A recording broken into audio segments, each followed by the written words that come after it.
Article 3 of the Indian constitution बात करता है formation of new state, alteration areas, boundaries and name of existing state. Means कोई भी नया स्टेट बनाने के लिए या उस कोई भी जो एग्जिस्टिंग स्टेट्स हैं उसके एरिया को अल्टर करना, मतलब एरिया को चेंज करना या बाउंड्रीज़ को चेंज करना या उसके नाम को चेंज करना, जो भी एग्जिस्टिंग स्टेट है। ठीक है, अब अपन थोड़ा समझेंगे कि न्यू स्टेट कैसे बनेगा। ठीक है, तो न्यू स्टेट बनाने के लिए इसका सब क्लॉज 1 में दे रखा है कि न्यू स्टेट बनाने के लिए बना सकता है new state by separation of territory from any state. Means कोई भी स्टेट है उसके टेरिटरी को तोड़ के एक नया स्टेट बना सकता है।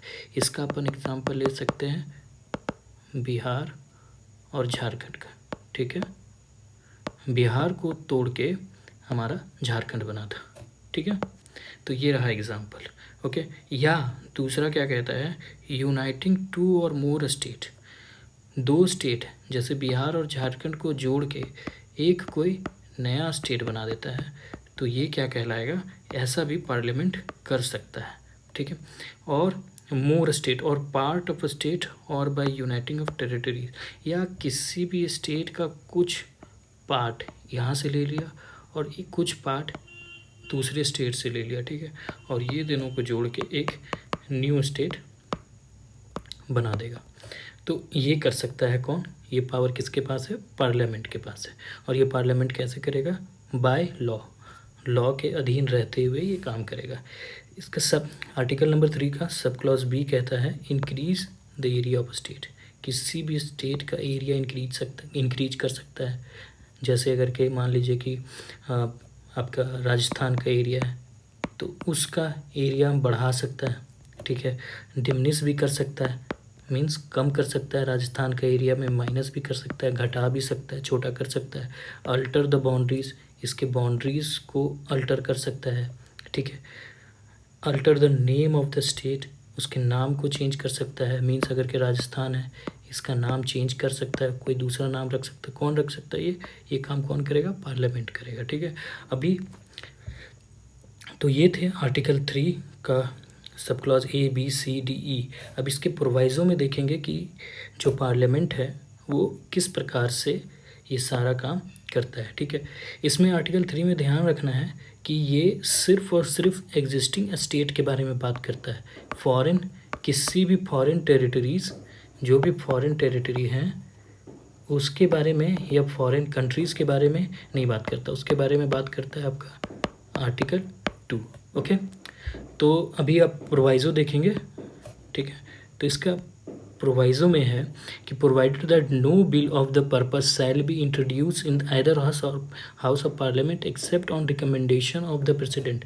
अगर पार्लियामेंट को स्टेट में अल्ट्रेशन या चेंज या नया स्टेट बनाना है तो सबसे पहले क्या करना होगा, प्रेसिडेंट का प्रायर रिकमेंडेशन लेना होगा। ठीक है, पहला तो काम ये करेगा, और उसे दोनों में से कोई भी हाउस में बुला सकता है। ठीक है, वो बिल को इंट्रोड्यूस कर सकते हैं, लेकिन पहला काम क्या करना होगा, प्रेसिडेंट का प्रायर रिकमेंडेशन।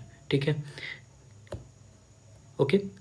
दूसरा है कि express the view there for within such period. जो प्रेसिडेंट हैं वो लेजिस्लेचर, स्टेट लेजिस्लेचर के पास जो बिल है, एक बार अगर के राज्यसभा या लोकसभा से अगर बिल पास हो गया तो लेजिस्लेचर के पास प्रेसिडेंट उस बिल को भेजेंगे ओनली फॉर रिव्यू। यहाँ देखिए रिव्यू, इसमें स्टेट का कोई पावर नहीं है कि वो डिसीजन को चेंज कर सके, सिर्फ वो रिव्यू दे सकते। और एक टाइम पीरियड रहेगा, मीन्स 14 डेज़ का या 30 डेज़ का, जो भी प्रेसिडेंट को लगेगा, एक टाइम पीरियड रहेगा। ठीक है, प्रेसिडेंट को जो भी लगेगा, और अगर उस टाइम पीरियड पे रिव्यू आया स्टेट का तो ठीक, नहीं आया, एक्सपायर हो गया, तो वो लॉ बन जाएगा। ठीक है, तो ये था आपका आर्टिकल नंबर 3। ओके, तो इसका एक शॉर्ट वीडियो भी है मेरे ही चैनल पे। अगर आपको ये वीडियो अच्छा लगे तो आप लाइक और सब्सक्राइब कर दीजिएगा मेरे चैनल को।